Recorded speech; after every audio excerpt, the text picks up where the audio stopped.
Engines 11, 33, ladder 31, battalion 31, multifamily automatic fire alarm, and report smell smoke.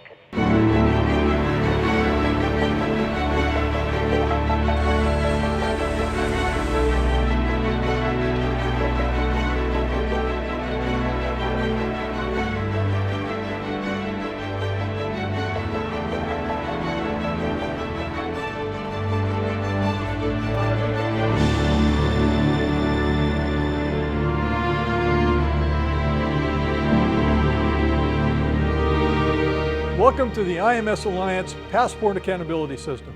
My name is Mark Emery, a battalion chief with Woodinville Fire and Rescue in King County, Washington. The purpose of this video is to train you in the use of the IMS Alliance Passport Accountability System and introduce you to strategic tools we'll be using throughout this video.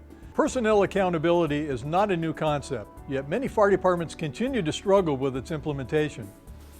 This video will demonstrate how to integrate accountability into your incident management system so that it will become an essential component for managing strategy, resources, and risk. I will also introduce you to a concept we call tactical accountability. Quite simply, tactical accountability means anyone on the fire ground in a strategic position as well as in a tactical position will know who is there, where they are, and what they are doing at all times.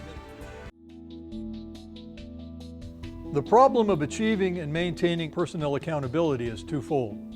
First, current systems are reactive, not proactive, and second, there are no set best practices.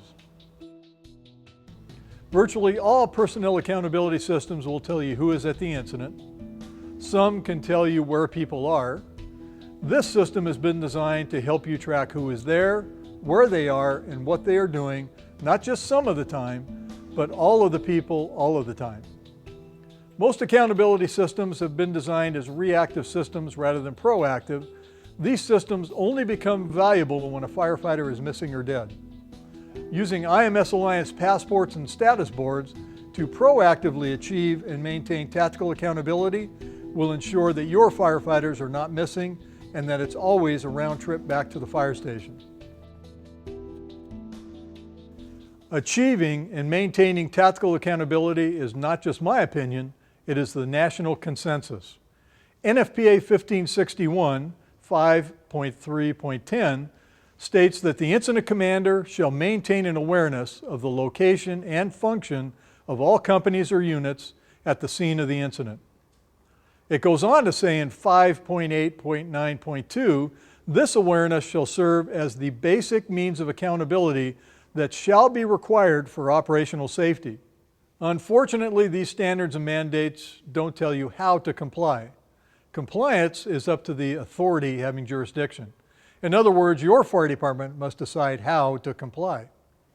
We believe that fire officers should be just as competent using strategic tools as your firefighters are using their tactical tools.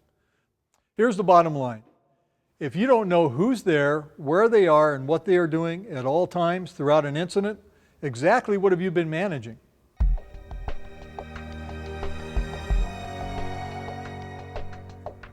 The basic components of the passport accountability system are name tags, passport collectors, and helmet shields. The relationship of these three components is very simple. The designator of your helmet shield must match the designator of the passport that holds your name tag.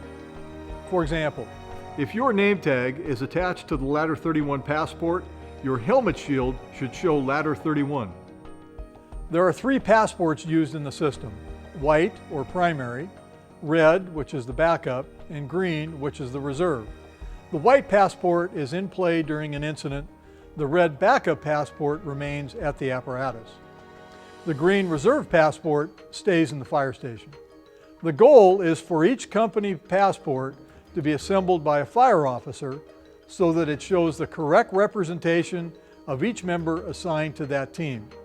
As long as no one changes the name tags on the passport and the company officer or team leader keeps the team together, that team is now accounted for. No matter where they go, somebody outside the hazard area will know who they are, where they are, and what they are doing. And this can all be achieved without batteries, without software, and without computers. And as an added benefit, with a very short and shallow learning curve.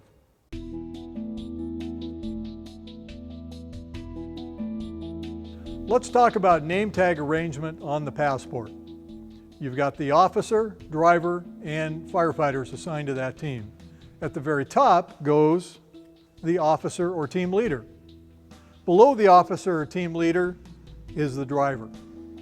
Below the driver are any other team members, or in this case, firefighters, assigned to that team. In this case, we have a company or team of 4. Officer, driver, again, 2 firefighters. If a member is at the apparatus, that member's name tag is upside down. In this case, the driver's name tag is upside down, which means once this passport is in play, that member is not with the team, the member is with the apparatus. Again, in this case, it's the driver. So in and around the hazard area, there would be 3 people. This is important. If a member is no longer a part of this team, the name tag of that member must be removed and transferred to the individual that the firefighter is now reporting to. Ultimately though, the company officer, that top name tag, is responsible for passports and for name tag accuracy in the field. For example, when this passport is surrendered to the incident commander, staging area manager, perhaps a division supervisor, the expectation is when I receive that passport, that officer has made sure the name tags are accurate. In this case, since I've got one name tag upside down, remember that indicates it's the driver at the apparatus, perhaps at the pump panel, that when I receive this passport, I should see 3 people standing there, because there are 3 right side up name tags. If the driver's coming with the team, that company officer turns the name tag right side up. Now I should see 4 people standing there because there are 4 right side up name tags. Once passport accuracy is established and the team leader keeps the team together, personnel accountability becomes automatic. Let's look at how passports can be used by the first on-scene officer to comply with NFPA 1021 Fire Officer 1. Fire Officer 1 states that the strategic responsibility of the first on-scene officer is to develop an initial action plan based on size-up information and assigned resources. Let's leave the fire station to demonstrate how IMS Alliance passports and status boards will help you herd the cats during an incident and help you to be a competent and confident incident manager in the field. This demonstration will show the integration of passports into the incident management system and the progression of passports on the fire ground. After investigating the fire ground, also referred to as size up, and drafting the initial action plan, the officer in charge begins implementing that initial action plan as subsequent companies arrive. The team from the on-scene apparatus reports to the initial incident commander.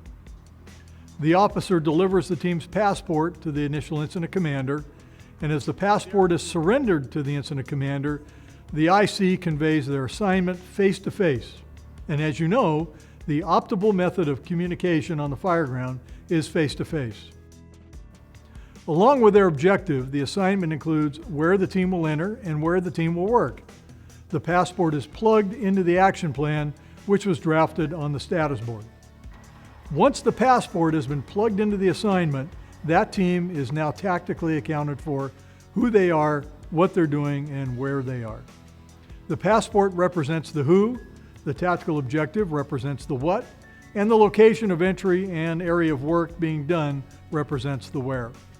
As you can see, the spirit and intent of NFPA 1561 and NFPA 1021 supervision compliance have been achieved.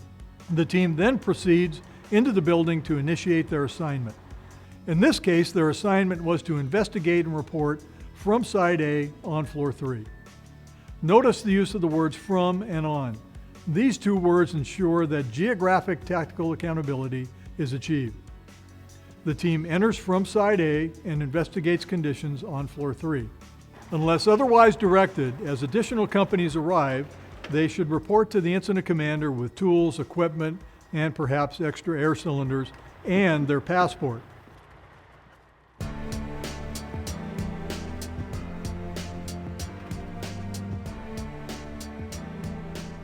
When the battalion chief arrives and assumes command, he designates the initial incident commander as lobby division. We're going to make you lobby division, and I'm going to get you 4 teams. If additional teams are needed, they would be told to report to lobby division, or the company's crew or apparatus could be directed to another side of the building or directed to remain with their apparatus during the investigation. The lobby division supervisor tells each team what they will be doing and where they will be working. The lobby designation was used so that team leaders would know where to find the supervisor, not necessarily where they would be working. That assignment will be made by the supervisor. The division supervisor obtains each team's passport, plugs each passport into the suppression board, and the division supervisor conveys each team's work location and what their objective is. They are tactically accounted for, who they are, what they're doing, and where they're doing it. Here's a strategic tip. Be sure not to allow your division and group supervisors to freelance strategically. They should be provided with a piece of your overall action plan as the incident commander.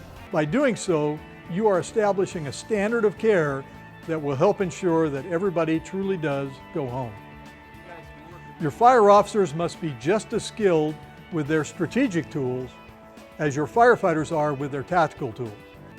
If you have questions or would like more information, visit www.imsalliance.com or call 866-371-1670. My name is Mark Emery, and on behalf of IMS Alliance, thank you and take care.